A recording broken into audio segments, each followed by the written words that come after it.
Hello friends, welcome to my channel Tech HD. So in this video, I'm going to show you how you can connect a wireless mouse with your laptop. So first of all, we need a wireless mouse, we need a battery.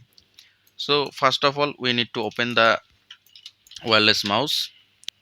So here you can see a dongle that we will connect with our laptop and then we'll use it. So let's see how we can use it.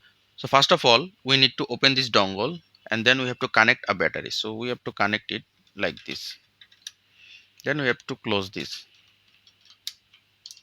Now we have to connect this dongle with our laptop. So here we'll connect it like this.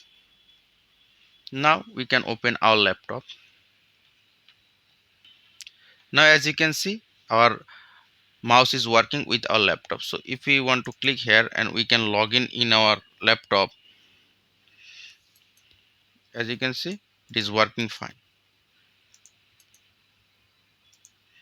And it is giving us the notification that it has successfully connected with our laptop.